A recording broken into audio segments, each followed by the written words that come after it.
Okay, welcome, comrades, to our conversation today. This Consciousness Study Group. Of course, to those who have joined us, we should continue and proceed with our session. To those who will be joining us later, feel most welcome. To those who will be watching this recording, also feel most welcome. My name is Pidgin Odimengu. I'm from Kenya. Of course, I'm the coordinator of Consciousness Study Group. Our chair, Christian Kwame Goza, is not with us, but will be joining us shortly. I also have one of our coordinators, also Sister Ida and Sister Mayra. They'll also be joining us as we move along.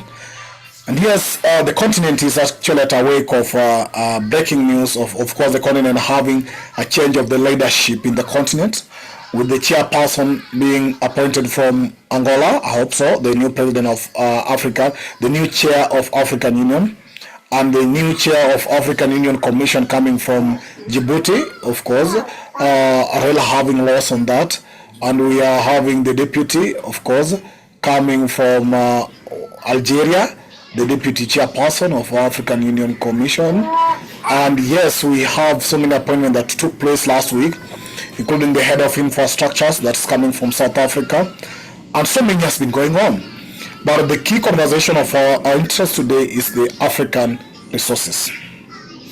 In this conversation today, we are going to look at taking back what we call control, or taking control of African resources. Now, with the changes of what has gone on, we know now Africa getting into the new leadership today, with the new appointments that took place from yesterday and to date, is actually African Union and African states at a position to take control of their resources. And when you talk of resources, we are talking of mineral resources.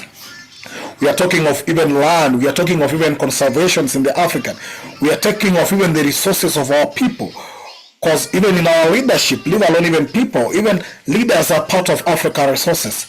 When you talk of taking control of African resources, but our key focus will be on our mineral resources, our wealth, our gold, our diamond, our uranium, our everything else that we have. Our water, our seas, our land. Are we able to take over control of our land? We've seen what has been going on in West Africa of recent, with the new presidents of Sahel and the rest actually taking over the mineral part of their country and starting to produce a lot. For example, the oil that's now giving a lot of return to Burkina Faso. You know, the gold that they're now selling, their gold, and it's giving them a lot of worth and return to them. We know very well of so many exploitation that was going on by the French government in the Western Africa, and it's still going on up to date in some countries where the French were taking over control of their mineral resources and they were paying them very little. Those cases have come up. Look at the other part of East Africa. There are so-called conservancies. When we are knowing and we told very well that those conservancies are just a hiding place for neo-colonial masters to continue exploiting our resources.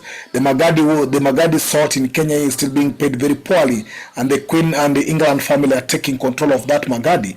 The tea in Kenya is being controlled by Unilever company, Finlay's company, the Del Monte and the pineapple. Of course, their lease expired and changed to African leaders who then assumed the resources that were previously owned by the neo-colonial masters like Del Monte, De La Mare. We know so many things like oils being produced in continent. Some times back, I'll be sharing the same report here.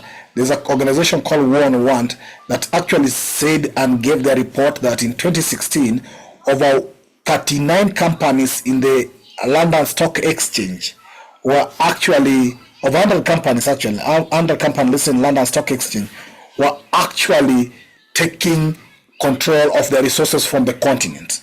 They were controlling a resource of up to $1 trillion in the continent. And still there's a lot of also our resources that are living through political leadership back in what you call offshore as account and overseas. So there's a lot that is going on in the continent. There's a lot of exploitation going on in the continent. Mention it everywhere else, from the south to the north. But the question is, how can Africa take back the control of its or her resources as mother continent? And that is what we want to converse today. So we will give you an open conversation. Of course, we were supposed to have a presenter who hasn't come in, but when he come in, he can be able to do his presentation. But we want to have a conversation. We believe that some of us and most of us have actually done some research on Africa, and you have a thinking you can share with us. So once again, feel most welcome. I will be opening the floor, but permit me to recognize you once again, those who have joined as we are going along. That's including, of course, Brother Carrington, and Carrington, of course, from Kenya, but in diaspora, we have Brother General Anunnaki, that is from South Africa, and we have somebody joining us by the name Paul Murphy. Paul Murphy, I know you are the first time joining us in our class. You'll feel free to introduce yourself. Let us know where you're joining us from so that we can proceed with this conversation today. Sister Tapua is from Zimbabwe, Brother Kama from Zambia. Yes, let's continue on. Professor Hegel is actually from Kenya as well. So yes, comrades, let's have this conversation. What do you think? What do you think should be done? And what other research do you know, or what other information you have? I'll be guiding along of some of the questions that will be guiding this conversation today. So once again, feel most welcome. If you want to go first, feel free to raise up your hand so that you have a conversation. This is where you share your thinking and you don't limit your thinking. Yes, welcome. Prof. Egel Mwash. Oh, Brother Kama wanna go first. Yeah, Brother Kama, please go first. Brother Kama, unmute yourself. Yeah. Thank you, sir. And welcome, Brother Roger. To unmute myself. Yeah, welcome, Brother Roger, for joining us. Yeah, Brother Kama, proceed. I don't know, except I'm trying to look at what is happening in Africa, because I think the only model that is working is like what we have in Burkina Faso. And the other model may be what is happening in Senegal. Though I'm not too much aware of what is happening in Senegal, but I hear also Senegal, evicted the French people from there. I don't know if they did it like they did with the Burkina Faso. It's like those are the only two working models in Africa, because the democratic process, unfortunately, that we have been forced to go through, that we have been taught is the best way of doing things. Actually, it's not working well for us, because it's like those that go through that process, of course, apart from Senegal, which shows Yes. a bit different. Brother Kama. Yes. I want to come in just there. You have actually gave us a true comparison of Senegal and Burkina Faso. Of course, there are still premature evidence, but Burkina Faso has moved a better strength. But Senegal is another part. And you say that there are two different formats of leadership. One is democratic and one is military. And then there's even a democratic aspect, like Senegal is trying to yield some fruits. So yes, putting that in context, just continue to give your thinking, but bearing in mind that also even out of democracy, we found some people can do something. What do you think? It's true, out of democracy. I mean, I don't... I'm just confused as to what we mean by democracy per se, because, democracy should not be European. It should be within ourselves. What Burkina Faso just did was to get the power out of a puppet, somebody who was working for a different government. He was just sitting there as an automaton, if I can say so, because he was not able to make his own decision for his own people. So what Burkina Faso did was to remove this person, so that now when they come and sit there, I don't see it to be a dictatorial type of governance in Burkina Faso, because what they're doing, they're making decisions to develop themselves and to develop the community, so that they're in control of their resources. So in the democracy that we have been educated, is that we go through an election.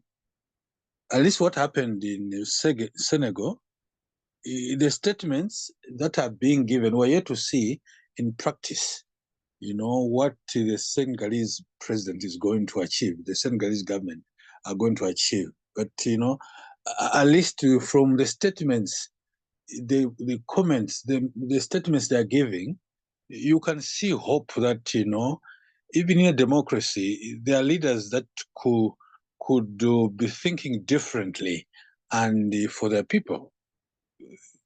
That's the little that I can comment on, I think. Brother Kama, yes, it has come out to evidence that democracy is not just a vote.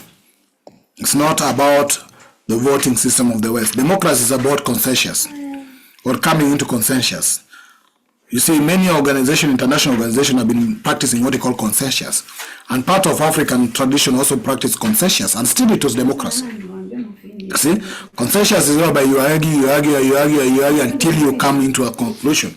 And that's what WTO does sometimes back. They don't go through voting. It's other, let's share our thinking and let's share what our differences are until we come to a solution.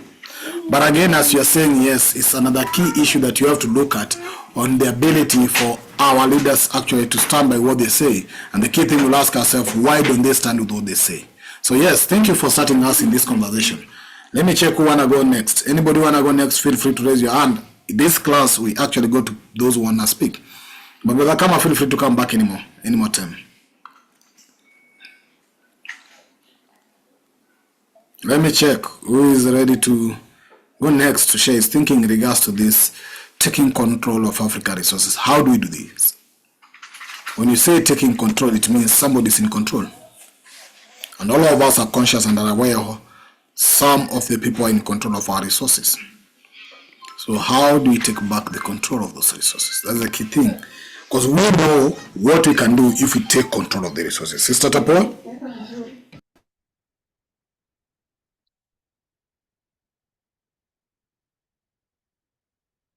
Hello? Yes, Sister Tapoa, proceed. Yes. I think the challenge is that we have learned theoretical democracy, and the colonialists did not want us to participate. And therefore, what we observed was a democracy in process on the continent, which excluded us. So that when we have come into power as the people that were colonized, we're just maintaining that pattern, that those who are in authority exclude those who have not won the election. So it's exactly what we've inherited from our colonial masters. And I appreciate and really am conflicted about the Burkina Faso incident, because for me, what matters is what's happening on the ground. Are people being treated fairly? Is there housing going on? Is there work being produced? Is the economy running? Are we fighting for better market value for our resources?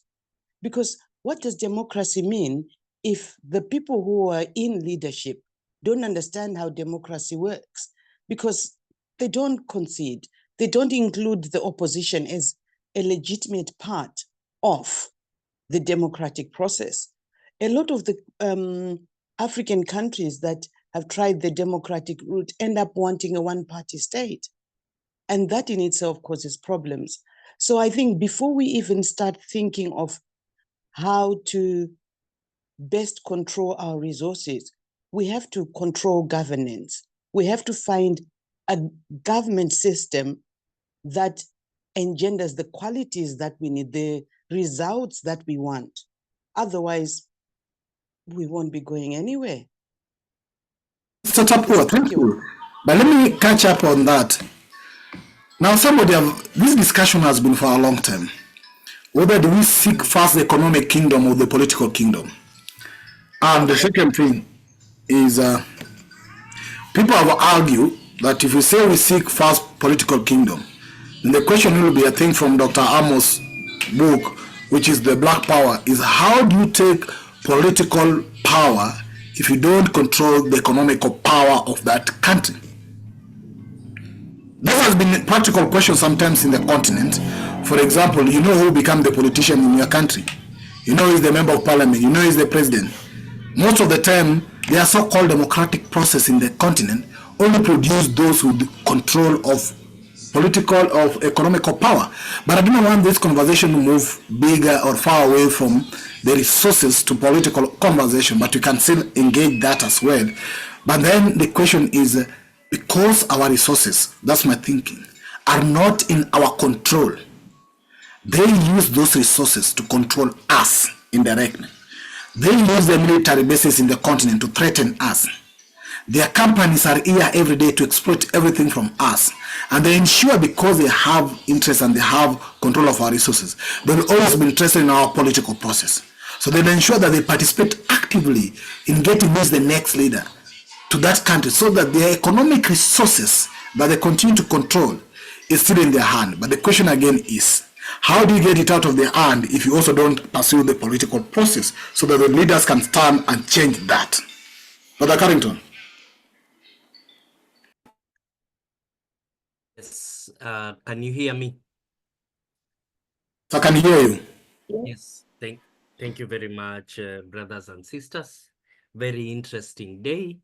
First, to congratulate Mahmoud Yusuf of Djibouti for winning the election and becoming the incoming AU chair. First, just a quick comment on that before I go to the main topic of the day. I suspect that this was as much a vote for Mahmoud Yusuf as it was a vote against the Kenyan government and possibly the Kenyan Republic. And I think this has a bearing for what we are going to discuss today. But first, I will begin by addressing the issues that have been raised.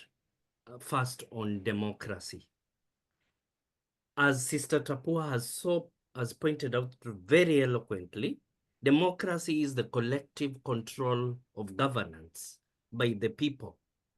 And therefore, it cannot be alleged, I think, that Burkina Faso was democratic when Burkina Faso's interior economic policy was decided from outside the country. It cannot be alleged that that is a democratic state, right? So the problem of Burkina Faso was not a problem of democracy.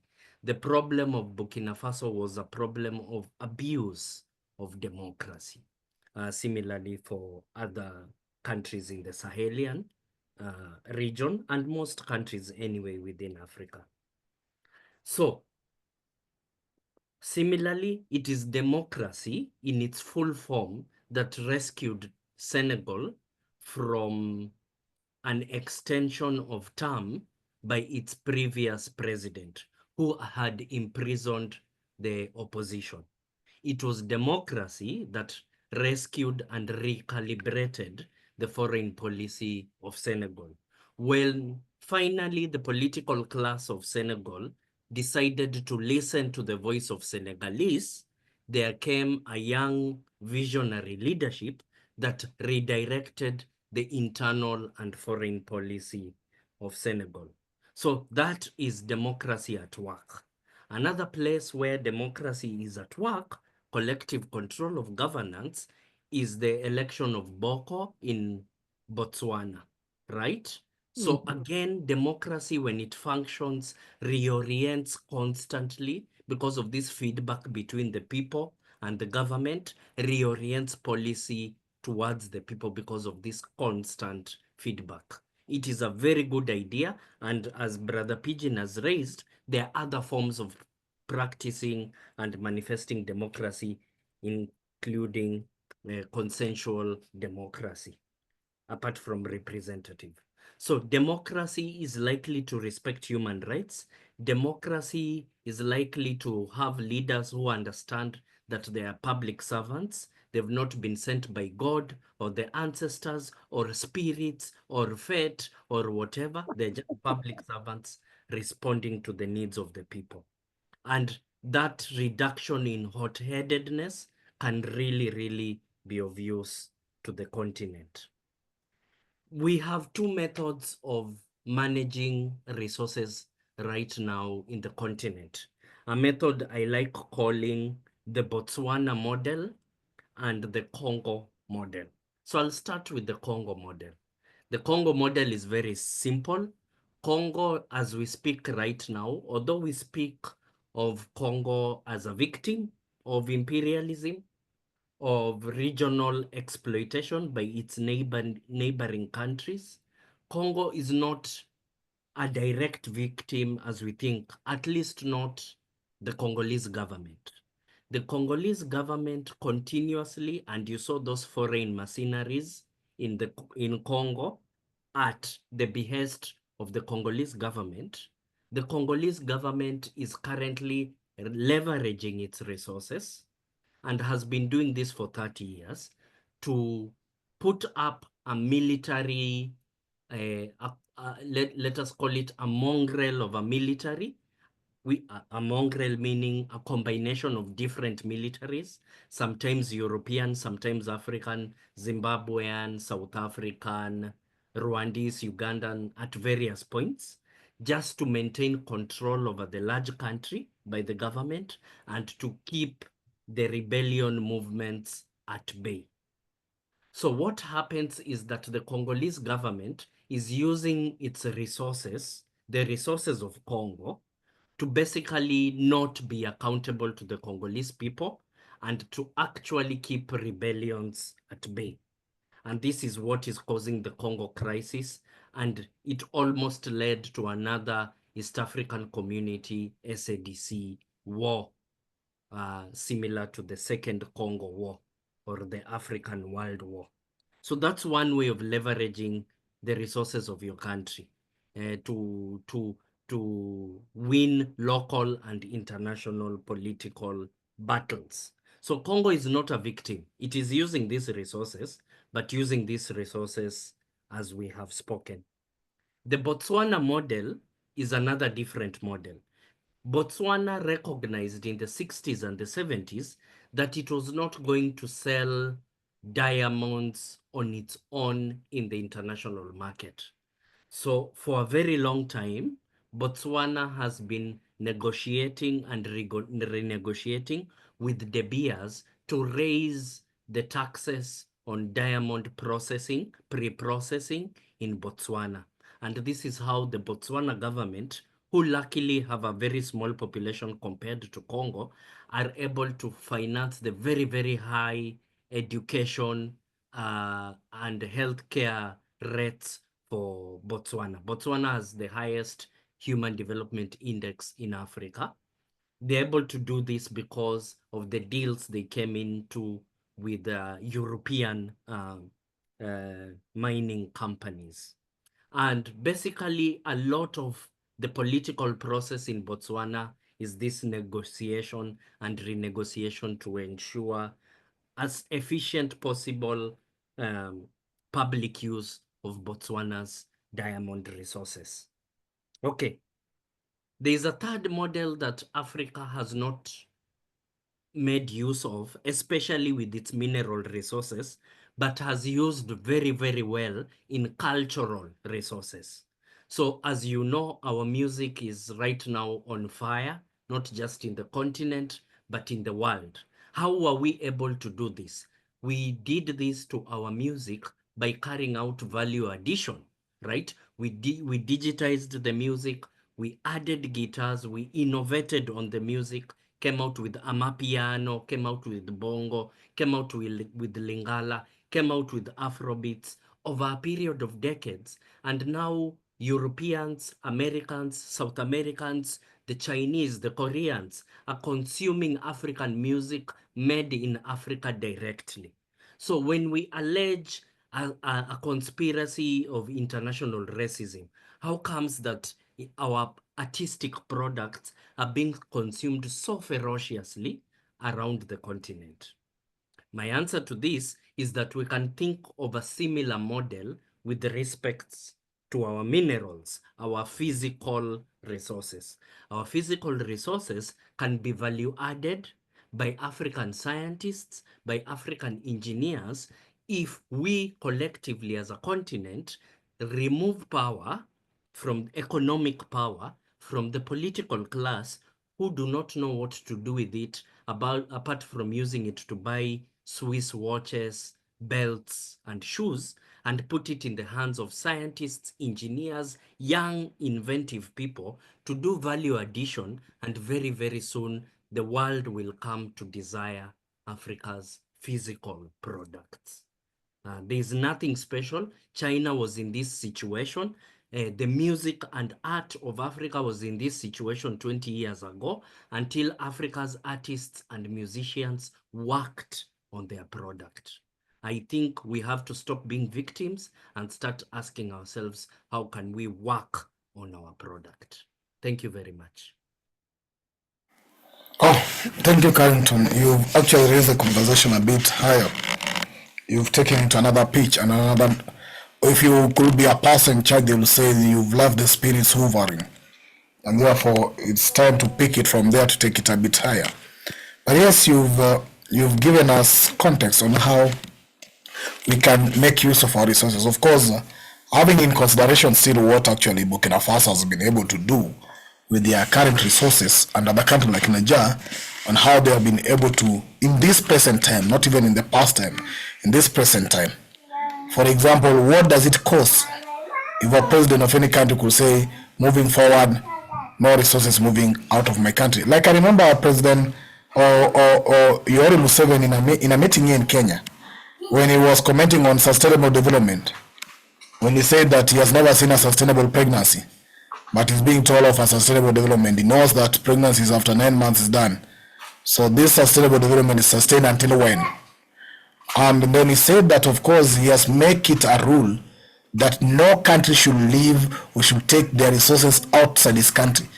If you want to do any mining or whatever, do it in my country here and ensure that everything's produced here. That's partial instruction still. Even the West can still come and do it, then exploit it and export it out. But again, when we talk of total control of our resources, we mean how do the government take over the resources of the country for the purpose and for the interest of the people? Be it either direct government or be it through other representatives, but how can the African people start enjoying the resources they have instead of keeping borrowing and running for loans and debts all over?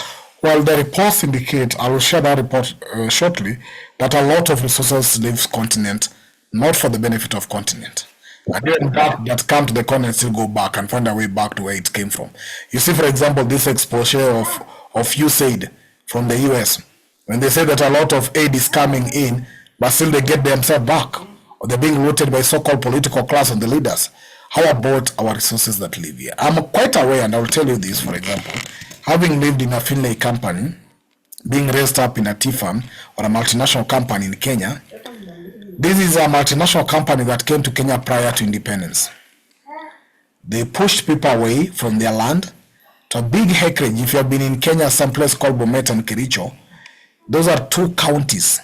Two counties, you are talking of about a kilometer of 50-kilometer radius.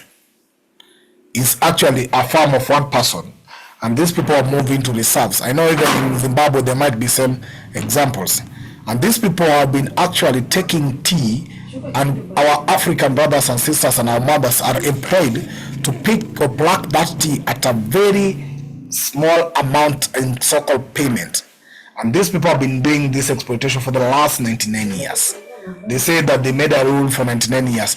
In fact, through public records, those rules or those lists ought to have ended by around 2013. But up to date, it's not clear whether the lists were renewed, but it's somehow in the public domain that the politician took over those companies, indirectly still retaining the names of the multinational. These are examples of exploitation. The community that the land was taken away from are never enjoying that land at all. They are now pushed into a small space. And tell me, how much are these people making annually since 1950s up to date? How do we go back and take control of those resources? That's our conversation for today.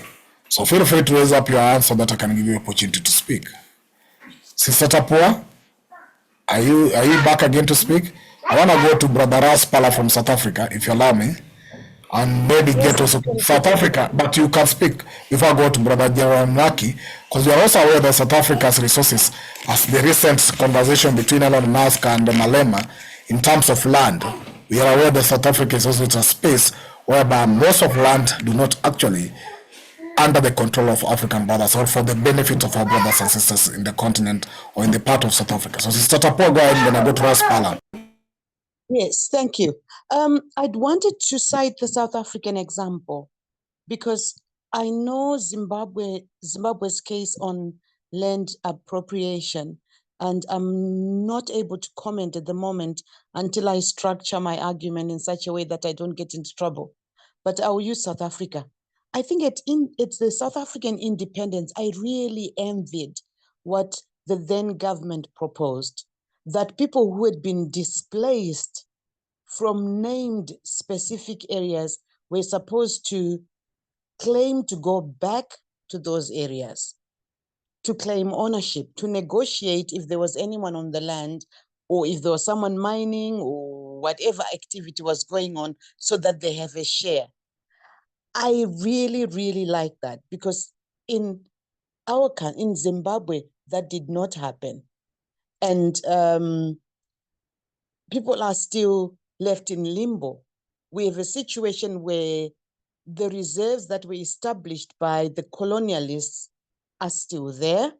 People have not been given more land to settle despite the families having grown, and they're being stopped from moving into state land because the government inherited what was there.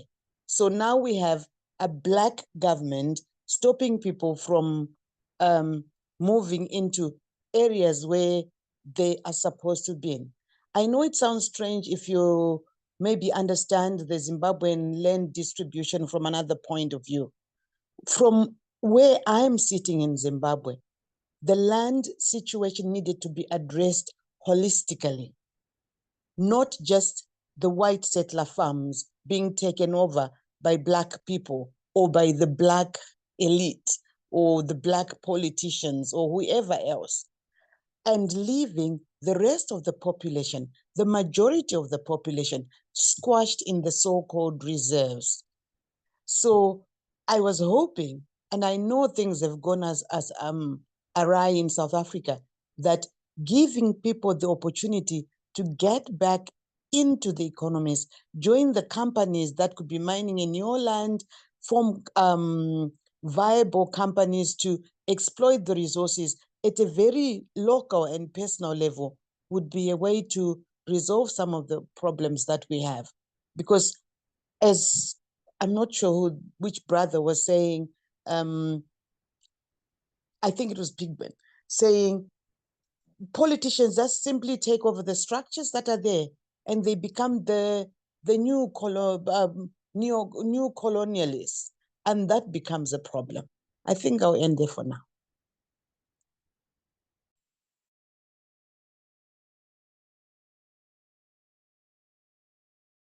Thank you, sister.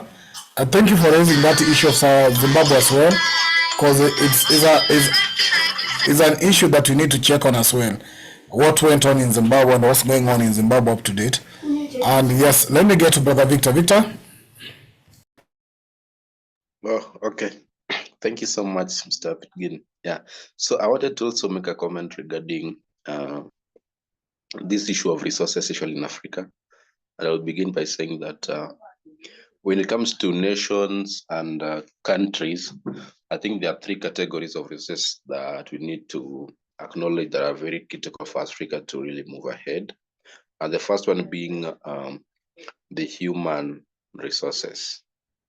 The second one being the financial kind of resources, then the natural resources.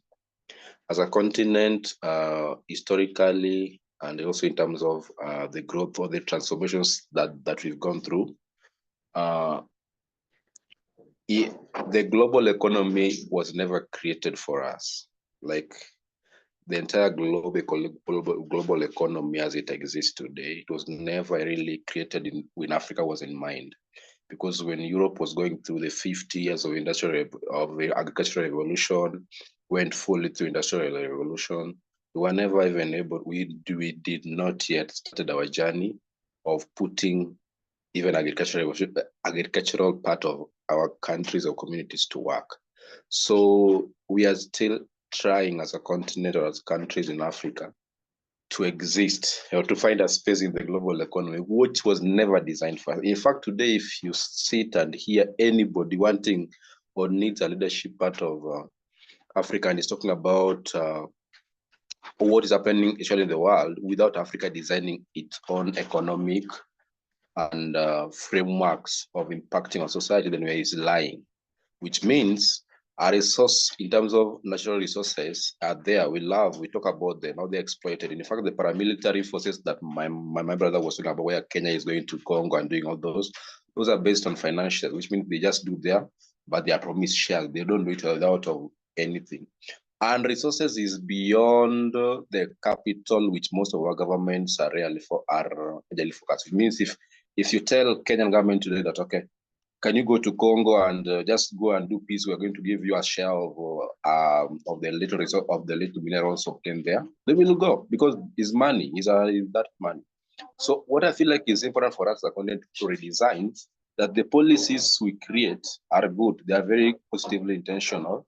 But they are not clothed with character. Character is something is lacking because our conviction is so poor. So I'll comment later. Thank you. I'm just working on something here. Okay, thank you, Victor. Yeah, I just wanted to highlight this report as we continue to this conversation. This report was actually released by this organization called War on Want. It was released in 2016. If you read that report, they say that the report reveals the degree to which British companies now control Africa's key mineral resources, notably gold, platinum, diamond, copper, oil, gas, and coal. It documents how 101 companies listed in London Stock Exchange, most of them British, have mining operations in 37 sub-Saharan African countries. They collectively control over $1 trillion worth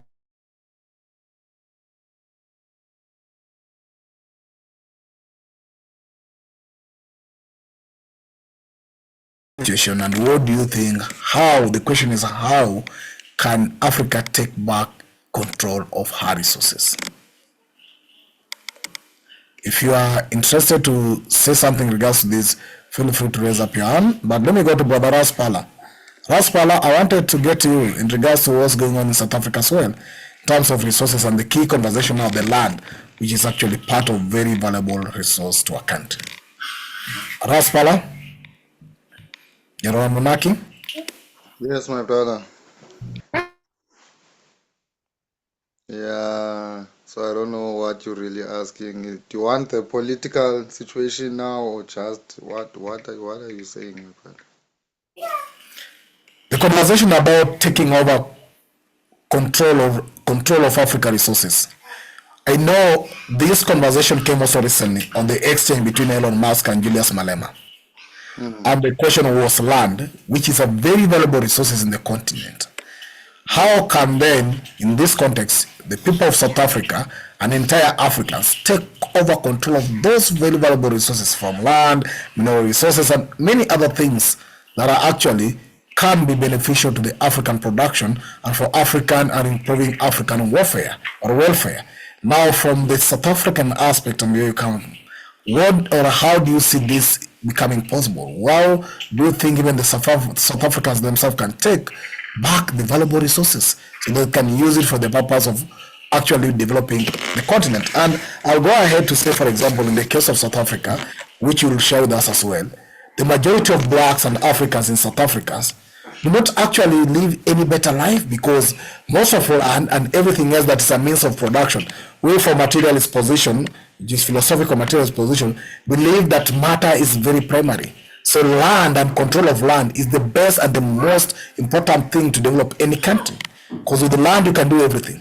So you, having been in experience of this situation, and how you see the many majority South Africans suffer out of lack for control in their most valuable mode of production or item for the production, what can you say about this? How can we take back control, or how can we take control of those valuable resources? That's what I'm interested to hear your thinking in regards to that. Yoronaki? Yes, son of the lake, give thanks, my brother. Give thanks even to the family who's here today online. Bless. Yeah, my brother, I'll make it short, man, because the main problem of us as blacks or Africans, whether in the continent or out of the continent, is that we lack basic knowledge of who we are, where we come from, why we were here, and what are we to do to go to the next stage. So, and to conceptualize that comes to the basis of human rights, the Universal Human Rights Charter. How many black masses do you think are aware of their basic human rights?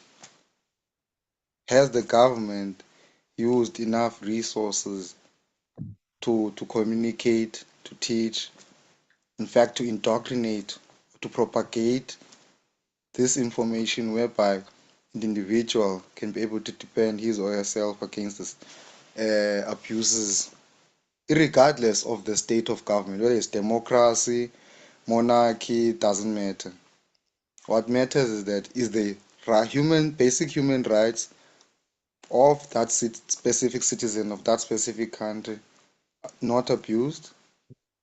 And so in that, we come to find out even in these words of law, it's called, I think I'm going to try, I think maybe you've sent in that CHG library, I'm not sure, where it talks about, it's called, actually the title of the book, it's called The Black Dictionary Law, you see.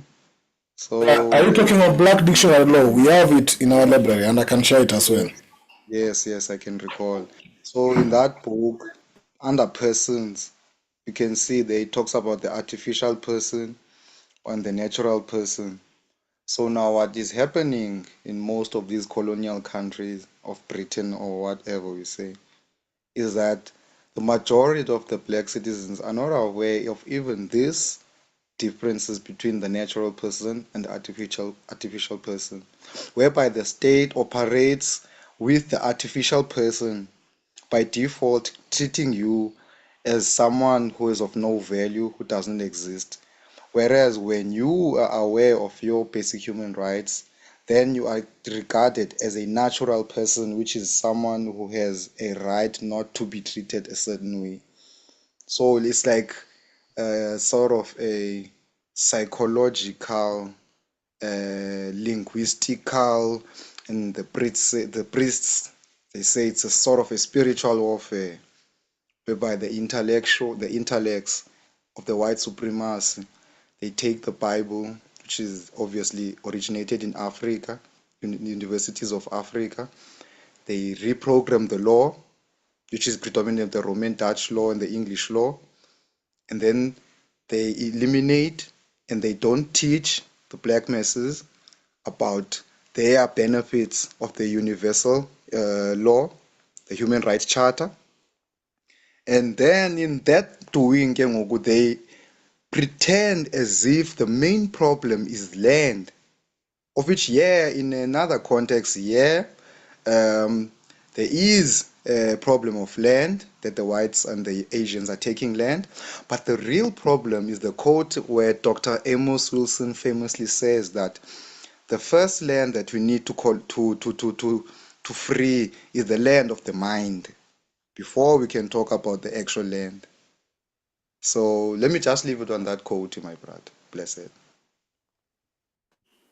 Yeah, thank you for introducing the aspect of law into this.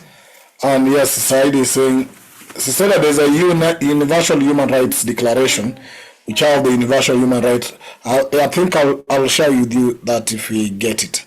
But there is an element of law that actually then influence the resource allocation and resource control. Because those exploitation are recorded in law. And therefore, if they're recorded in law, then they're protected by law. The question is again is whose laws? We've been talking about customary law for a period of time, but again we'll ask whose law. So I'm sharing a book on the dictionary which is called the Black Law Dictionary, which has been referenced by Brother Raspala. Yeah, let's have the conversation continue going. Somebody else wanna speak? Feel free.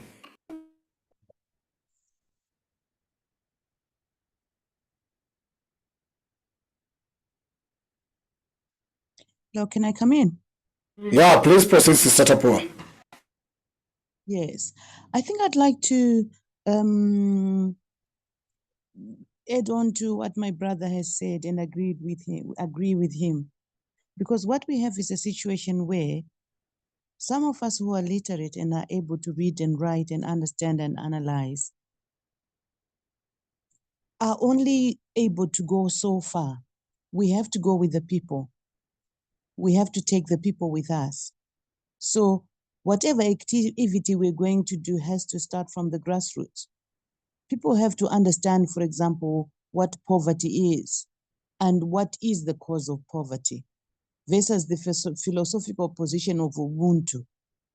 Because when people understand why we are poor and not to be told by people who want to exploit us why we are poor, and it gives them it empowers them. Being able to understand your environment and what's happening to you empowers you.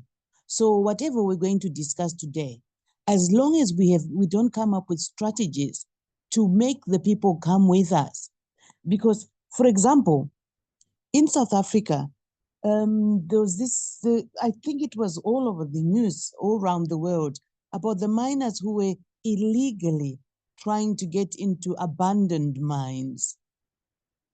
And this is a phenomena which is pointing at African governments failing to address the needs of the people. These people are jobless. These people need something to live on. And the system is not open enough for them to participate at the level at which they can. And therefore, we have situations like what happened when people were dying in the mines and were supposed to be eating each other in the closed mines, and you get all that. So it's failure to realize why we've got into this situation that we've gotten.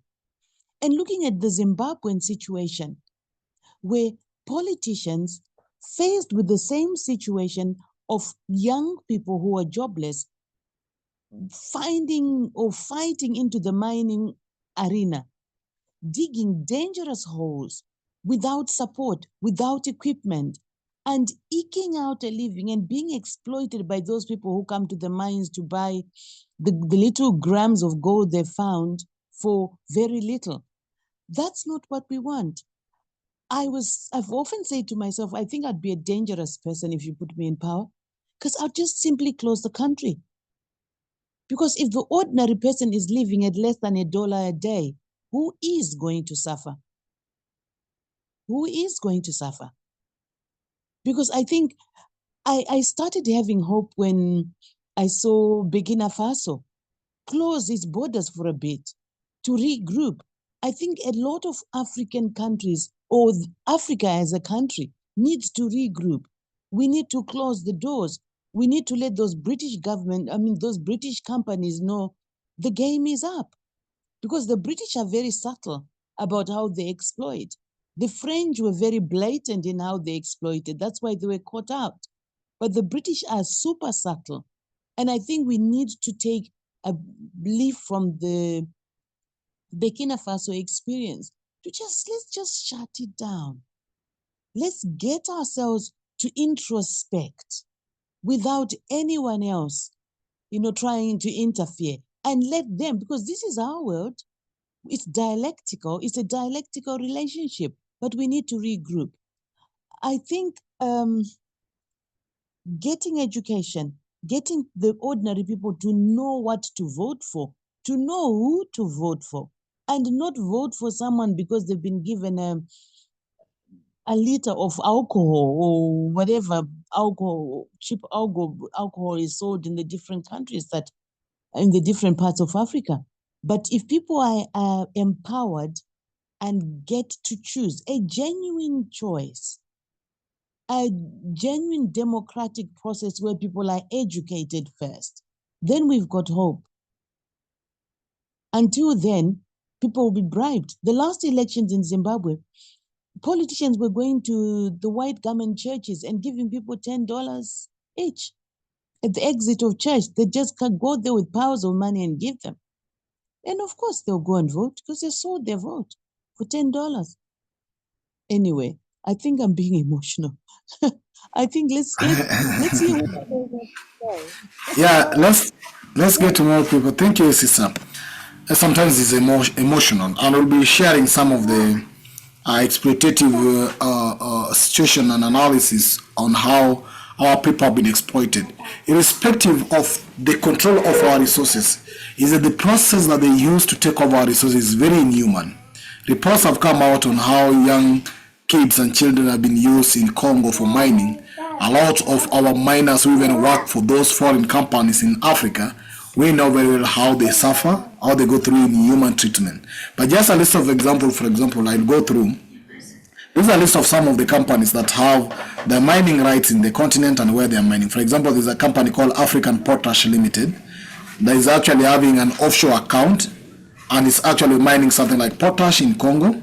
There are companies like, for example, in South Africa, Aquiras Platinum, that mining also platinum. There are companies that mine like in Belzone, in Guinea. There are companies that were in Burkina Faso like Centamin that were mining gold in Burkina Faso, in Cote d'Ivoire and Ethiopia. There's Central Rand that also mine gold in South Africa.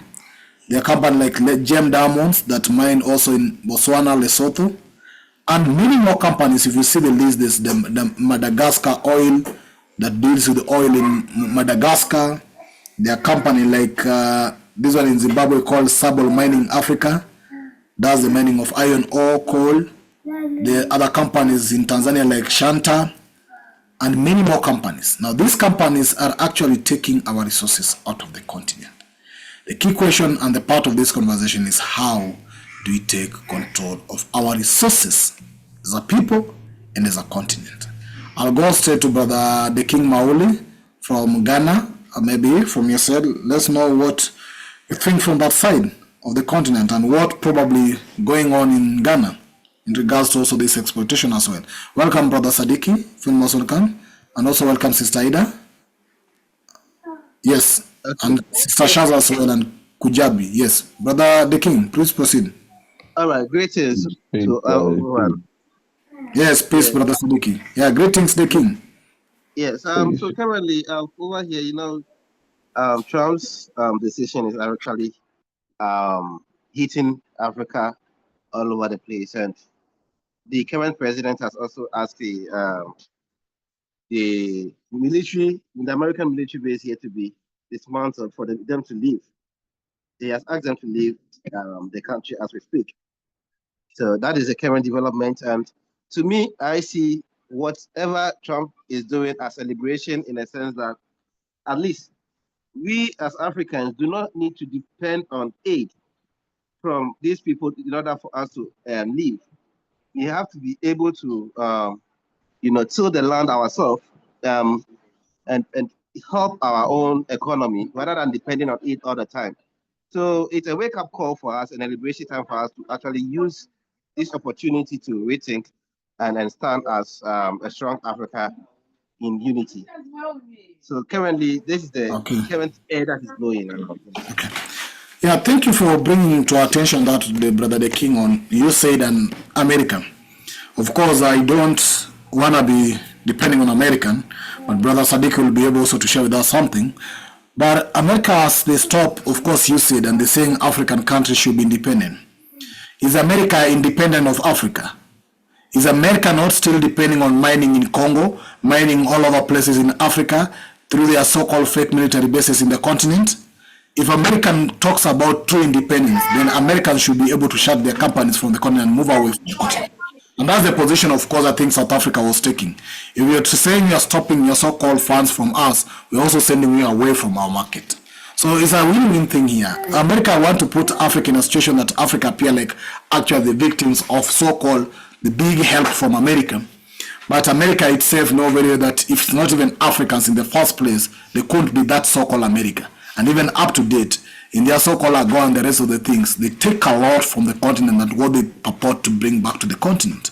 But that do not justify the need for us to still depending on the so-called USAID. So that's what I like to say in regards to that. But yes, Brother Sadiki, if you want to discuss this, feel free. Yes, to elaborate on that, Of course, America was built on us kidnapped Africans. The whole concept of colonialism, is after slavery, but it seems as though that colonialism is the only discussion that happens on the African continent. It starts with colonialism, and it just ignores the fact that children of Africa was taken throughout the diaspora, but what has built the so-called the empire was us kidnapped Africans. It seemed like it's never mentioned. Of course, America needs the resources from the continent to be in the strength that it has. Many inventions that was provided to America to make it strong like it is because of the resources of human bodies, human beings from the continent, us Africans, but it seems as though nothing is elaborated past colonialism when it's concerning, what has happened to the continent. The continent has stopped developing as soon as us kidnapped Africans was taken off the continent, and then they dropped colonialism, but there was a period in between there where just no progress. Colonialism was another step, but after colonialism, the continent still didn't do any developing, and America continued to rape the continent of its resources. America is on its demise right now, and they're scrambling to figure out how they're going to put their power back in, or put power in the control of the world back in their hands. But it's over. It's a wrap.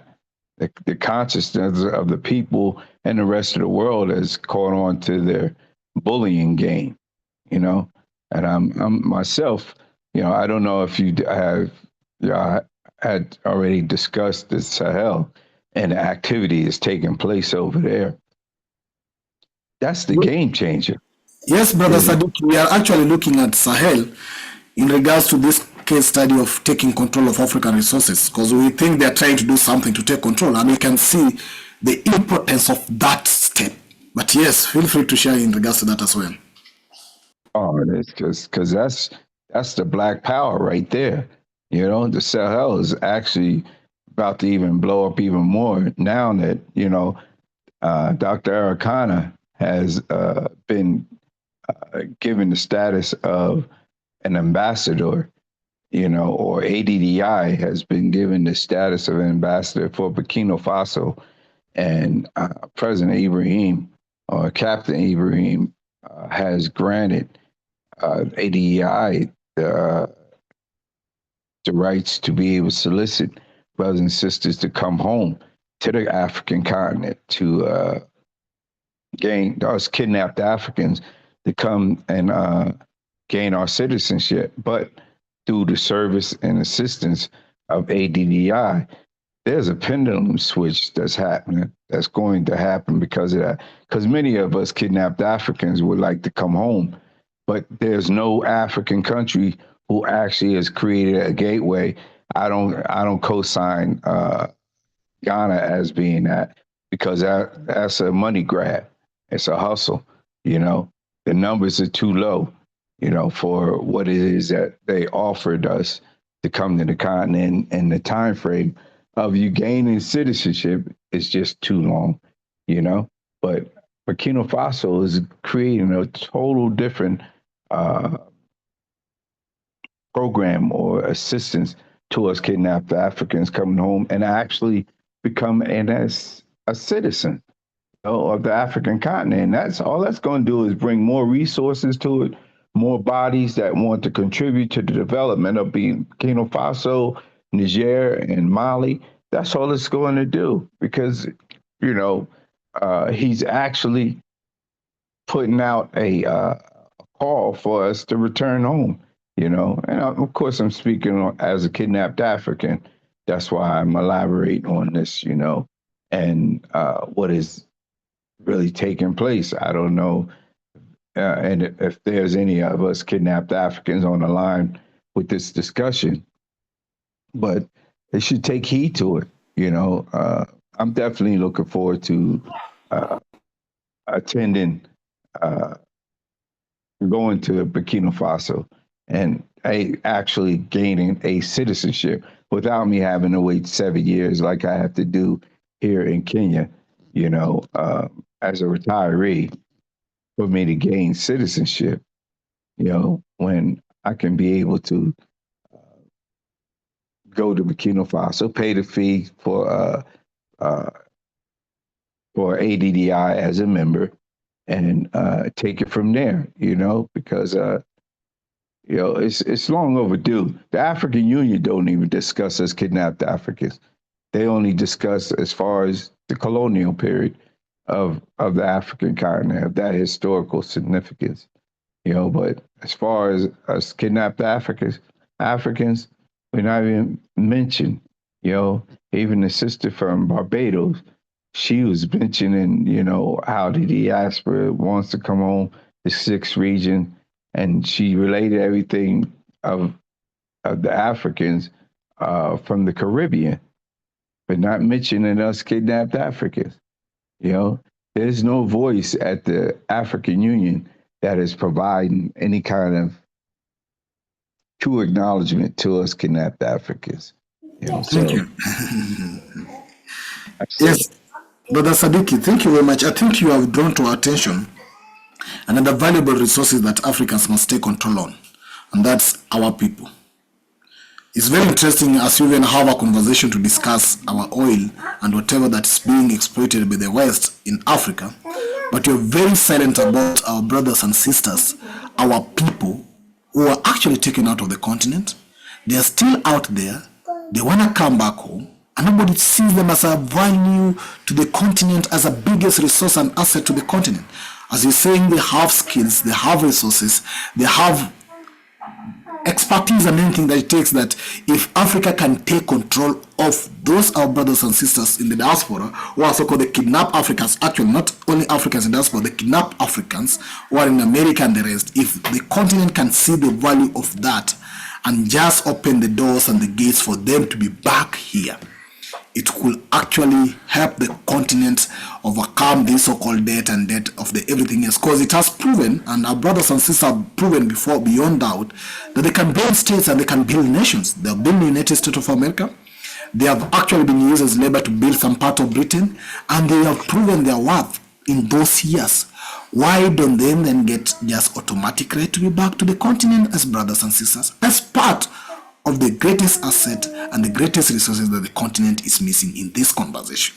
I think this conversation about our kidnapped brothers and sisters in the continent or outside the continent need to be talked of.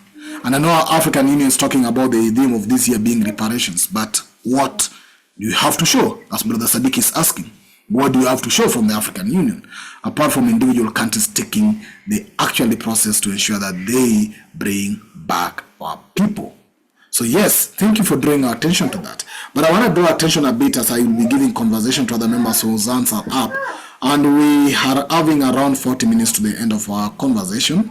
But I will request other members who want to talk to please, I do encourage you to raise up your hand so that I can call you on your name so that you can also be able to share with us. We are discussing the taking control of African resources by the Africans. And one of the resources that has come in actually that is there but you don't see it is our kidnapped brothers and sisters outside the continent. Alongside some of the examples I'll be explaining here, and here I'll be mentioning a case study of how these companies and these foreign entities have actually exploited not only our resources but our people.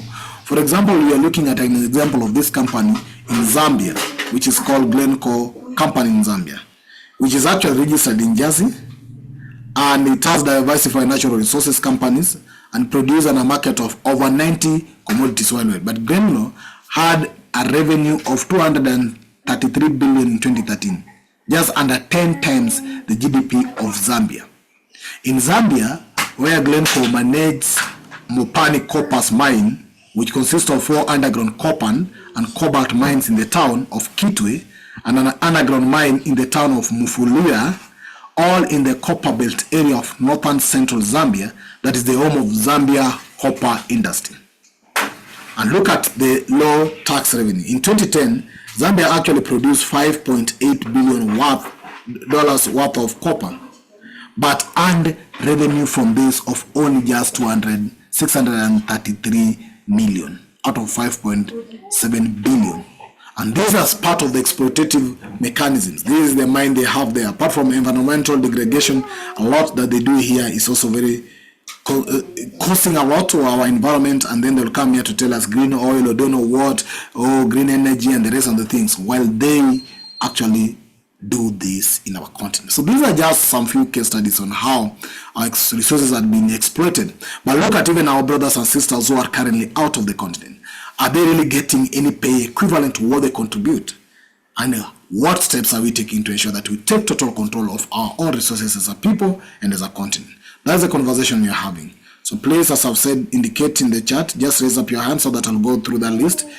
I know other people have spoken here, but I'll give them the chance to speak as well. I'll go to Sister Tapu and then Brother Victor. And please let your hand be up so that I can go to you after these two speakers. Sister Tapu, you're back again? Yes, let me know.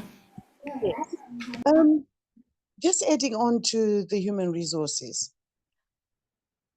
I was particularly touched with the Kenyan situation when the young people rose up against the government. And I was so shocked when there was a subtle way of getting the competent, the woke, the outspoken young Kenyans out of Kenya by offering them scholarships. The German government suddenly said, oh, we've got this place for you to go and so on.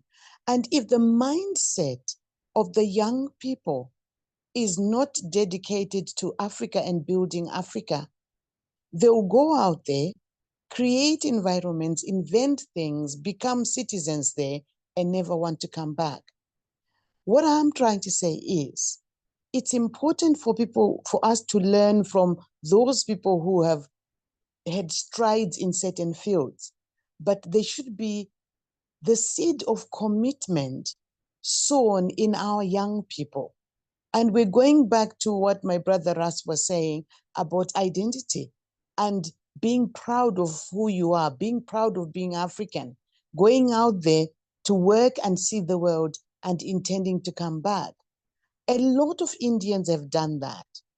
Having lived in the UK, I've actually seen that the synergy that's taken place in India was because of the Indians who had gone out and have come back. We've established businesses because they know how both sides of the world work. So this is why we need not just our brothers who were forced into the Western world, but even those people who are African, who are aspiring to go out there, who are dying trying to cross the Mediterranean. If they're doing that with the hope of coming back to develop the continent, with the hope of and pride of being African, and not necessarily to denigrate and run away from the continent, then would have done something. So my position would be, let's educate and educate and educate, and sow a seed of pride in our people so that they can begin to stand up and claim what is rightfully theirs, instead of following the resources that have been stolen from us by those companies into those countries that the resources have been stolen to. Thank you. Thank you. Thank you for raising that point. In fact, I've remembered one of the very funny scenarios. Having worked with my brother Sadiq in this country for some time in Kenya, and when he says where he comes from, and he says he's from America, because of course he is a kidnapped Africa from the continent who was taken to the American. And black people here will say, oh, he's a Muzungu. And you wonder, Muzungu? He's black like you. And you call him Muzungu. So it shows you some level of, it shows you some level. Yeah, let's imagine there's a brother who's back in the continent, he's seeking home in the continent, he's actually coming back home. Then he talks to you, you see his skin color is the same as your skin color, his nose and everything is the same as you, then he says that Muzungu. So really. Yes, can I come back on that, please? I've been fighting that word in Zimbabwe since I came back. They are now using anyone who is of a different class. They refer to them as Muzungu. Oh, my Muzungu. If you're buying something, oh, you Muzungu, you've come for this. And I've been saying to them, guys, I'm not a Muzungu. Anyone who's running a business is not a Muzungu. These guys exploited us and called us names, and now you're calling me Muzungu. And they go, oh, we really didn't think about that. Because it's kind of a reflex. It's almost as if the colonial seed was set in us, was sown in us, and we're now perpetuating the structures that were sown. So we need to The really fact. uproot this thing. Thank you. That's a fact, because it's a very insulting. That's almost like calling me a nigger. It's almost called me a nigger like the white man would call me a nigger, you know? And it would be just like the white man calling you a monkey, saying you're a monkey, Yeah. you know? So it's just, they don't understand the consciousness of our people here on the continent, don't understand how insulting that is to be called someone who's the oppressor, you as one of the oppressors, you know? And just so understand it, they definitely need this kind of platform to get that understanding and their consciousness so they can change that terminology towards our people who are returning to the continent. You know, they just think it's something comfortable and natural to say, but you know, in a different environment, they would get cursed out. Especially in America, you call a black man or black woman a white person in America, you will get cursed out. You might get into a fight. You know, that's how deep it is when you call a black man or black woman, especially when they got consciousness, a white person. We'll play that game right there. You know, but the thing is, you know, this needs to be an open platform. I know you have the Zoom, but it needs to be an open platform for this to be out there in a full discussion, you know, because, you know, this is almost like a backroom conversation, you know, and to build off it, you know. Brother Sadiki, yes, it's like a backroom conversation, but of course, as you've said, it's very important that you have to engage these conversations because these are some of the conversations that are very important. And I think it's not only to Africans, but even to the leaders. Because to an extent that the leaders cannot see the value of our brothers out there to call for them to come to where brothers and sisters can come and beg for just to be accepted or be told wait for 7 years like those other so-called Mzungus have to wait to be Africans or to be citizens. It calls for a high level of conversation, and actually not only conversation, but things like either forum, physical forums where policymakers and the so-called politicians have to engage in such topics. And I think, yes, it's supposed to be done. We actually share our recording on YouTube, but it also goes very minimal to many people can help us spread it out to have this conversation. But what you're proposing is very important. We need to start having open conversations within the continent, engaging people, both young, old, and policymakers in the continent, to discuss some of the key issues that are actually misconstrued. Because that level of not seeing the value of our resources, of our people out, that level of not seeing our brothers in the same skin pigmentation to be now calling them white is a lot, and it's a long way to go, that we must start rewriting that. But yes, let me give Brother Victor, Sister Ida after Brother Victor, then from there I'll go to Hegel Mwash, then from Hegel I'll go to Brother Kama. In that order, please have your 2 or 3 minutes. Brother Victor? We are seeing the conversation of the resources of the African and taking control of our African resources. Yes, proceed. Yeah, thank you. Yes, I think what Brother Sadiq has brought about in terms of identity is very, very critical, very important for us to address. But I think addressing such matters is not about the name calling, it's about the meaning attached to that. So for us to address the meaning attached, because somebody can say any name, yeah, but now at the end of the day, it's not the name that is critical, it's the meaning attached to that name. And that is what you have to attack and get to know to what point did it begin from. I wanted to make a point also regarding our resources, actually the natural capital, that is the natural capital of the continent. Economically, Africa is never connected directly to all the mineral resources we have, which means our economy are never connected directly. If we mine diamonds, gold, copper, all these, they are first connecting to the economy somewhere in Germany, US, or other country, and then it comes back as a product. We buy them, and we only buy least quality products because most of the time our market is a dumping ground for most of these superpowers. And this means that there are things that we need to, all our problems are good. In fact, the first thing I think we need to do as a team here, that let us throw this victimhood mindset. It's a good one, but no, the victimhood mindset will always give us to be emotional and will also allow us to have a logical framework that will allow us to act in a way that, because a problem that you feel like is that you're a victim to it, you only conquer it if your mindset is above it. But the moment we have this victimhood mindset, we'll always keep on complaining, talking bad about these situations, being in these circumstances, and we don't provide solutions that can be engaged by a normal people, the normal society. So what I think is very important is for us, for example, we're getting that the US is stopping the USAID and all these, and Africa, we are here, we want to do this and that. And we feel like they're also benefiting from Africa, but they don't want to admit it.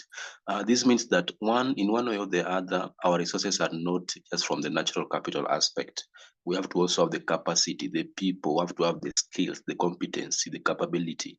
And in fact, most of the times, these are all things that are captured in policies, because policy is not just a policy in a document.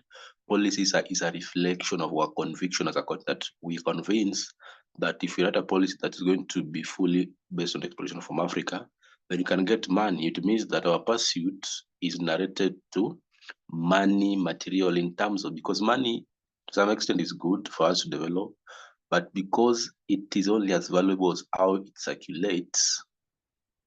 Money, like now, let me say, for example, today, Africa, we have this amount of problem. We define that we want this amount of money. We get the money. Then we want to act. You realize that we're not going to solve the problem. Why? Because the capacity is lacking. Number two, money is as valuable as how it circulates within the community. When it when it doesn't circulate, it becomes it becomes in the hands of the few people. Yeah. And now when we come back, let's always say that all these things are captured in policies, but policies is a reflection of what convinces us that this is development, and also what convinces us ultimately is a product of our character. Because even today, if you give some people power, what is there is that your character is what can sustain you there. Because today, if I get to be a president of Kenya, what will allow me to rule effectively, not the position or the title, but the character that I've built in from my knowledge, experiences, diverse perspective that have built me. So every policy that we create in our nation, Africa, the continent, are all product of what is our character is, because our character is what is going to be giving birth to what convinces us.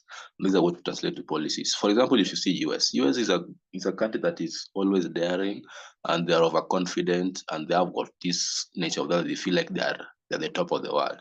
And that feeling alone influences a lot about their policies. And I feel like as a continent, being in a victimhood part of us has always make us to feel we are inadequate in our understanding, in our programs, in our approaches to everything we want to do, and always feel we are victims of even the leaders who we are drawing at a personality differences level, not at a policy dialogue based. So we have to have a kind of mindset whereby these natural capital resources, we have to have a framework. And this framework, I'm saying this way, Africa does not really need so much about partnership globally, the development partner, quote in quotes, from other parts of the world to come and do it in Africa. We need to leverage our social capital. And that social capital, as I said, is our population. This is the demographic. This is the best asset Africa has now. Because if you check, Europe is going to reduce to almost around 8, I don't know, 20%. I don't know, they are going to drop 8%. Their population is really going down. By 2050, they're going to go back, to almost 20% globally. Like I was reading something like that. And Africa, we are going to go high. So which means as per now, our power is only the amount of money we can get from IMF. Our power is not in the, oh, sorry, yeah, give me 30 seconds. Our power is not in the nature, yeah, of the research we can commit to just standing and talking and being in the problem, but defining a pathway that anchors on our population at their level of their thinking. That is where we meet them. We don't meet them at where we know. We meet them at where they are. That is where we define a formula that will always draw them back to this Pan-African family, a mindset that is superior, that is defined and refined to attack our challenges, not just from where, like currently, but we look back, because everything for it to work effectively has to be traced from its roots. When we come back to where we are, we define the pathway and we forge a new way ahead. Because at the end of the day, it's unity, and unity that does not come at our own standards and our own need. It comes with a lot of ways we have to define, because we are carrying burden for Africa, and a burden for you to release it, sometimes you have to go stoop so low to make sure that it works. So I believe that our conversations are really exciting, and I'm also learning a lot. I believe that as we continue this talk, we're able to find a way to nail it. Thank you so much, and sorry for that. No, thank you, Brother Victor. Of course, having engaged with you both virtually and physically, you raise very clear key issues that I don't want us to lose. One is the mindset. Of course, that's why this conversation is how do we take control, not how we have been controlled. Because if you talk of how we've been controlled in one way, as part of it, yes, it shows some level of you being a victim. But of course, it starts with knowing what's going on, to then chatting a path of how do you get yourself out of this. For example, the situation we've been saying about the mindset of African people. If they still don't know even a black person like them is their fellow black, then getting them out of that is another key issues to discuss. But yes, that's very important. And the element you're also insisting on, resources and policies. Policies are very important to drive the continent. I think Nkrumah recommended that Africa needed to have a common foreign policy. And I think it's an item that this consideration need also to be given some attention. Beyond that, yes, you also raise some key issues. For example, we talk of money and our resources in exchange. And I'll tell you, for example, look, for example, when you talk of the capacity of us to use our resources for our own benefit. I don't think Burkina Faso, for example, if that's a case study here, had the capacity in terms of enough money and whatever to turn their gold into their own good. They only needed a mindset of a leader who can make that possible. And they have done it. So we actually so-called exchange our resources with a paper currency that they just sit down and print, which they cannot farm anywhere. They don't have any land for it. But we exchanged our land and our resources. They take control of our land, and in fact, they continue to use the resources from our land to continue getting their so-called paper currencies and have a value for such. Because when you talk of their fiat currency, they say it's back with what? Maybe it's back with gold, which they don't have. They have to take it from here. So there's a lot that's going on from that level, but the question, as you're saying, I think, how do we take control? And one thing you're pointing to us is policies and the mindset, which is very important. Let me hear what Sister Ida has to say. Sister Ida, then I'll get to, of course, Brother. Let me get to Sister Ida first, and then Brother Kama. Sister Ida. Please, can someone go first, and then I'll come back? Please, Okay. sorry, I'm a bit... Brother Kama? Brother Kama, then I'll get to Brother... No, yes, Brother Kama, then Sister Shaza. Hello, are you saying Cameron or... Okay, Cameron, go ahead. Cameron, just go ahead. I'll go to Brother Kama after you. Cameron, please, David, welcome. All right. How are you, my brother? It's a long time. Yeah, I'm fine. It's a pleasure to see you with us here. Yeah. What I wanted to say is we are talking about how we can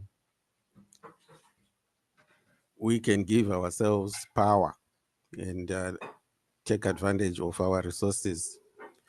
The disadvantage that we have is one, our educational system.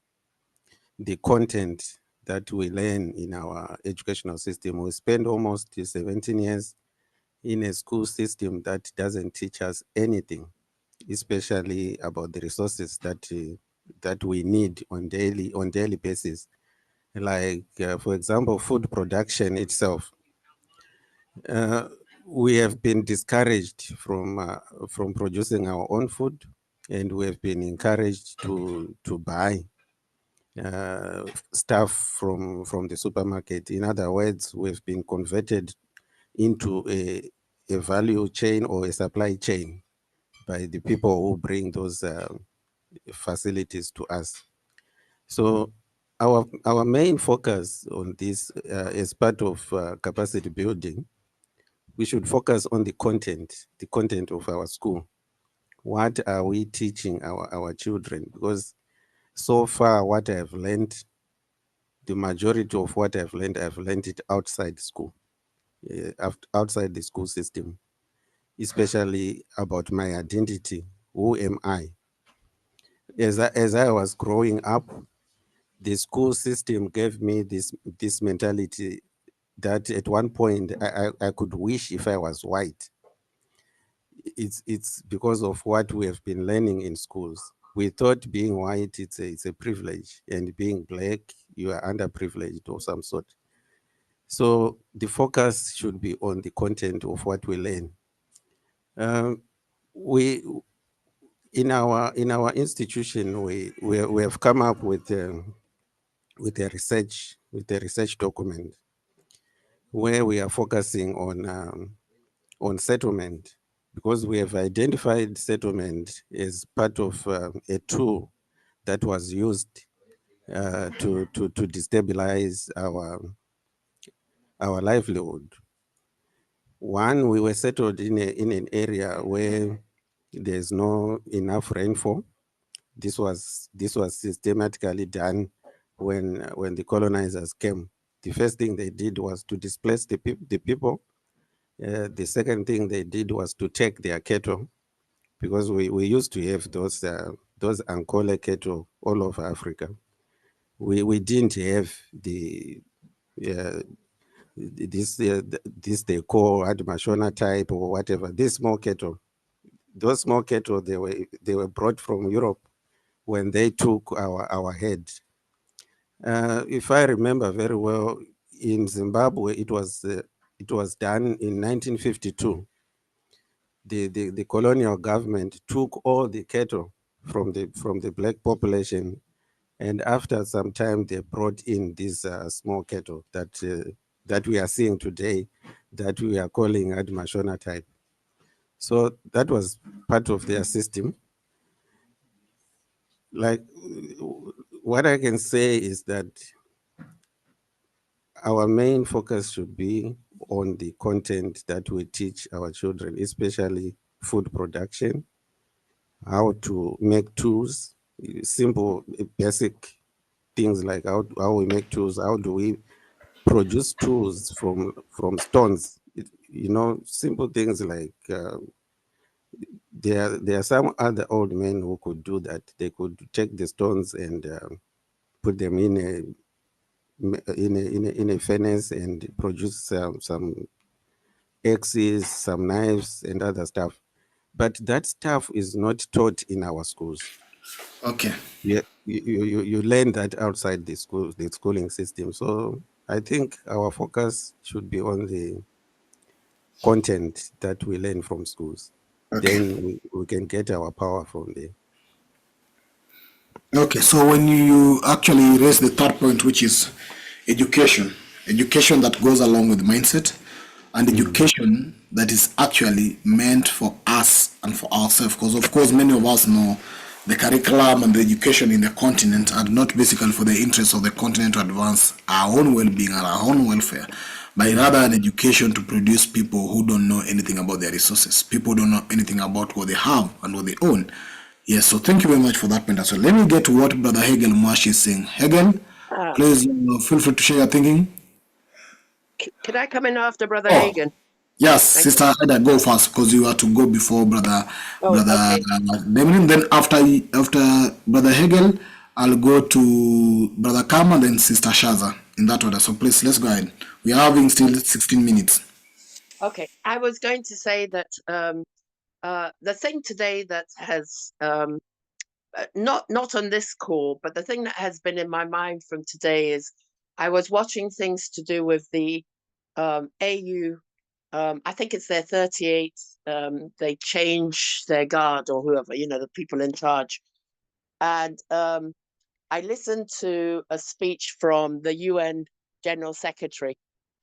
And his message, I was really quite surprised because I thought, oh, he's going against all the things that you would expect the West to say.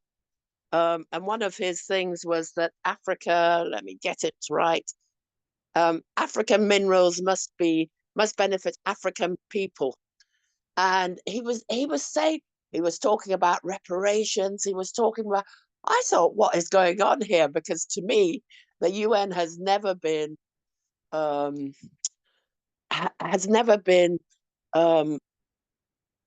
advocating in a strong way for Africa. He was even saying there's no African person on the what was it, permanent, there's no African person on the their UN That's board. UN's Permanent Security Council. Yes. I was just so surprised with what he was saying, and I thought, what's going on here?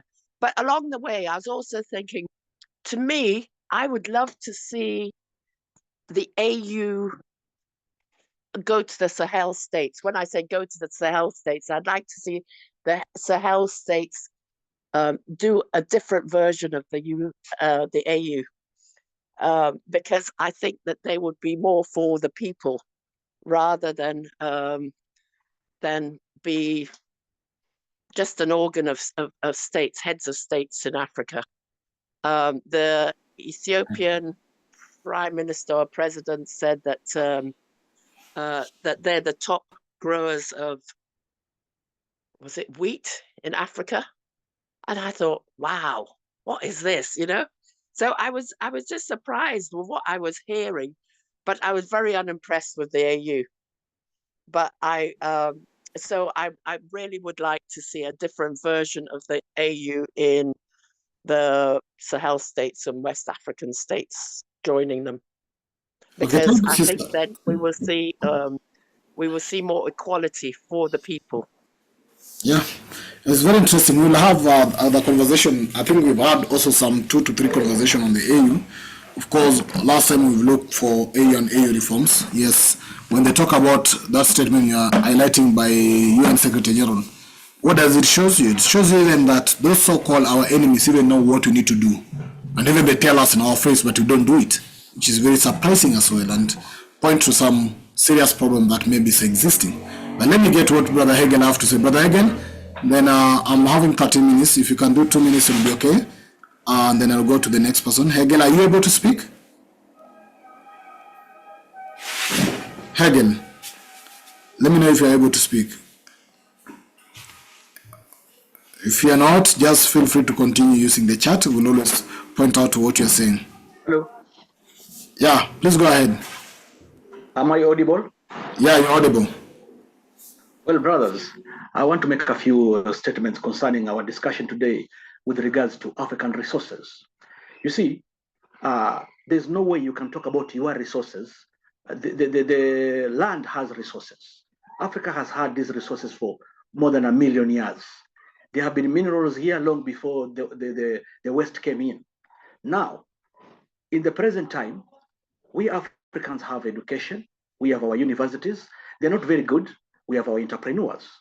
When you look at what our entrepreneurs are doing, our entrepreneurs are not focusing on converting raw materials, resources into finished products. They are focused on real estate. They are focused on housing. They are focused on services. Our entrepreneurs are not focused on converting resources to finished products. So in as much as we can talk about colonialism, in as much as we can talk about history, in as much as we can talk about exploitation, we need to ask ourselves a question. Our existing, Africa has billionaires. Look at Nigeria. A very good example is Dagonte. Dagonte could have decided to spend 99% of his resources, financial resources, on services. But instead, he decided to focus his resources on manufacturing.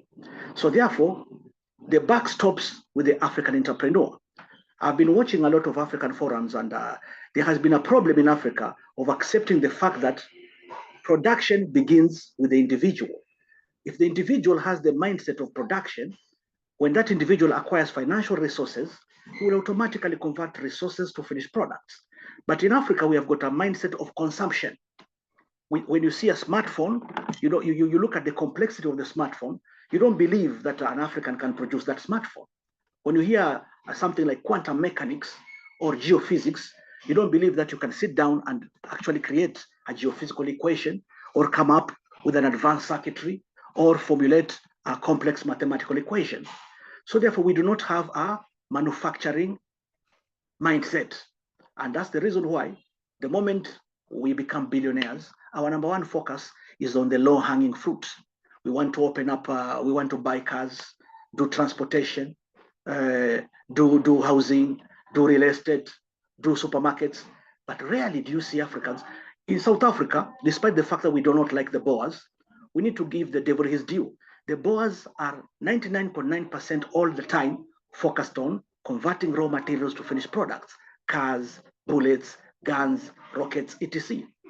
In Kenya, the Indian community is doing the same.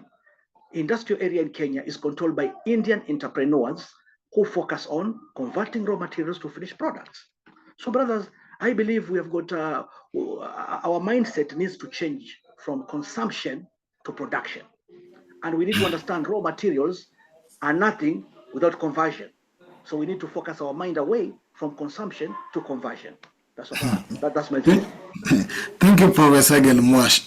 It was very interesting to hear from you as well. Today, since my comrades from the other side have decided to wake up and come to the call fully. But yes, what Egel is saying is very important. Look at it, for example. As he's saying, what Dagote is doing. And look at it around. Many young people get money today. They want to go in what? Forex, buy companies, buy stock exchange, put Bitcoin, do what and what. You see, that's where we're going. And a lot of money is there, open betting companies. And that's what I've been surprised, that the developing countries are actually investing on services instead of production.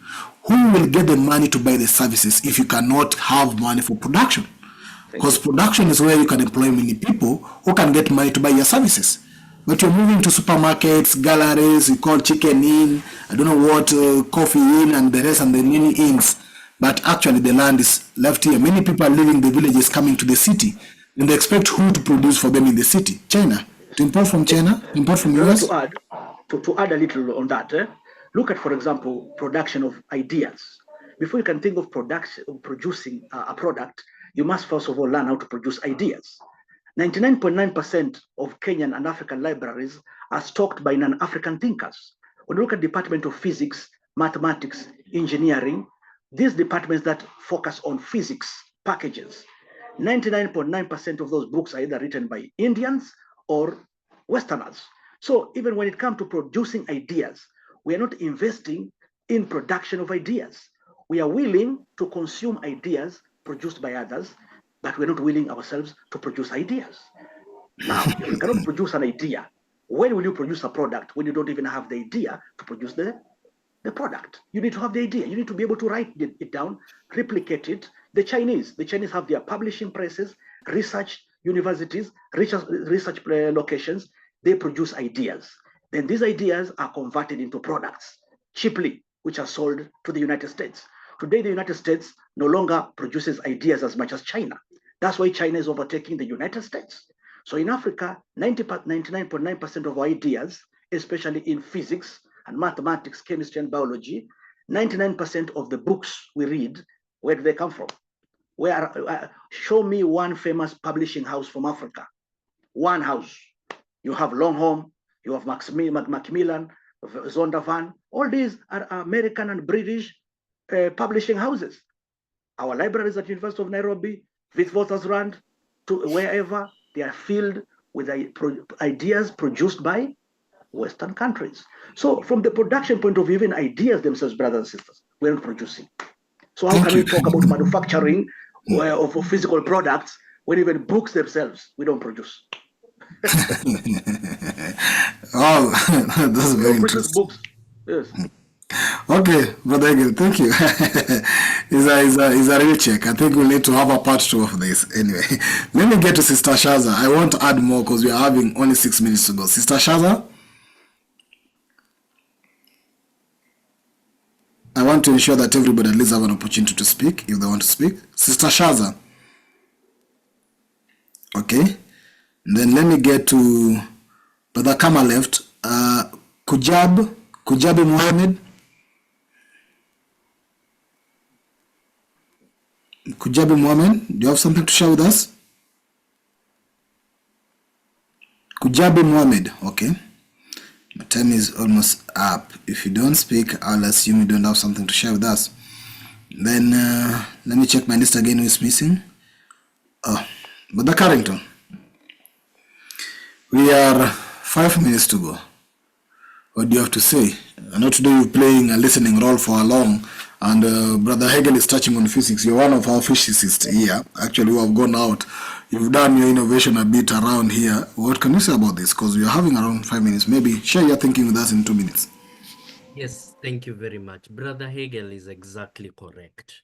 Even if we implemented a total ban of export of raw minerals and products in Africa, what will we use these things for? If we banned the export of tea in Kenya, although Kenya processes its tea relatively sophisticatedly, but for the most part, even minerals, other minerals in Kenya, potash, you've spoken of potash. What will we do with these minerals? What will we do? Remember, it was not a very long time ago, and I would like to invite brothers and sisters in the meeting to go and check. I think I've mentioned this before. The Portuguese one day went to Congo, were trading with the Bakongo kingdom. This is 400, 500 years ago. They brought to Congo their refined steel that has come from their scientific revolution. It was just before the Industrial Revolution. And they showed the Congolese the best of their steel technology. Now, the Congolese were looking at this steel and testing it, and they were disappointed by the product. And they ended up showing the Portuguese steel made by the Bantu of Congo. And what the Portuguese ended up realizing is that the quality of steel prepared by the Congolese was much, much higher. And for a few decades, the Portuguese were importing steel from Congo until they learned the technology and they learned how to generalize the technology. And this was part of the technology that found its way to Britain that helped the Industrial Revolution. This is well documented by historians, European historians of technology. So we are not incapable of coming up with ideas to produce quality products from our minerals. We have just been interrupted, and we should go back to factory settings. Thank you. Thank you. That's very cool way to almost end this. But I still have 1 minute to Sister Ida. Sister Ida, having been, of course, part of this for a long time and trying to manage these, how do you take these ideas that are coming from various members and their proposals? What do you think about them, Sister Ida? The black man don't get one, huh? No, you get one. You get one. Sister Ida? Okay. Sister Ida's time is donated to you. Brother Sadiki, yes. You have a lot, maybe in terms of what you've seen, what you've been able to do in some of your part of life, and what you're thinking to do in part of the continent, and what you're observing the continent, based on also suggestions coming here. What can you say as the last way forward to us this conversation? What do you think we should do? Just in maybe 1 or 2 minutes. The resolution to our issue right now has already begun, and that's in the Sahel. The 3 countries that has sacrificed, because this has become a sacrifice for the African continent to guide it to the success that it needs to regain the resources for the upliftment of the whole of the people. You know, they're addressing the corruption. They're addressing all the necessary building the army to capacity of defending against the enemy who has is looking to come back and rule back over what they've lost. If we don't take heed to that, then we'll never come out of the matter. If we're not going to embrace those brothers who has made this ultimate sacrifice, then we'll never gain the resources that we need to uplift our people and uplift the African continent back to its glory, you know, and beyond. So that's my solution to our current issue. Yeah, thank you, Brother Sadiq. Of course, you pointed to us a working example of what we are proposing should be done. That we must learn from what the Sahel brothers are doing. They are proving that it's possible to take over resources. They are showing us the importance of doing that, how it can transform the welfare of our people. And they're doing it, not speaking it, they're doing it. And therefore, we have to look at that. But key things that have come out of this conversation, there's so many things. One is looking at our policy level. Two is looking at our mindset as a people, our education system. But what Brother Hegel is also suggesting, we are not actually even investing in producing ideas, books. And look at where we're putting our production, our investment of our money. Is it towards the production or consumption? Which are key things that need to be looked at as well. And lastly, also what Brother Sadiq was also proposing is, as we talk of our resources, we cannot and we should not forget about human resource and the potential of our kidnapped brothers and sisters outside there that we need to work on to ensure that they can be part and parcel of the conversation, the development, direction, and the future of our continent if we have to succeed as one people. So, comrades, probably our class is always 2 hours, and this has brought us to an end. We'll actually highlight some of the key things that have been raised from this forum, and then we'll discuss together on how we try to approach them in other future conversations as we put the records on how do we approach them to ensure that we together work on this. But we all actually operate as a platform for sharing thoughts or thinking so that we can build a proper future together as a people. So once again, thank you very much for your time. Thank you very much for your contribution. And thank you very much for being with us today. We look forward to have you again in our next conversation. And as usual, it's even from such conversation that ideas come from. And I believe you've learned something. If you came here with one thinking of what should be done, there's a lot that has come out from this conversation that I believe will be beneficial to you. But we need to do more of this. We need to have these spaces in our community, in our level possible, so that we talk about this. We talk about issues of our brothers, talk about our resources, talk about what's going on in Sahel, talk about how we invest and the direction of our investment, and shape that direction so that our people don't go for insurance, restaurants, bars, hotels, or whatever, and forgetting about simple manufacturing that can produce more job and more resources for the continent. Thank you very much for your time, and see you again next weekend. Have a blessed evening, morning, and afternoon. Peace.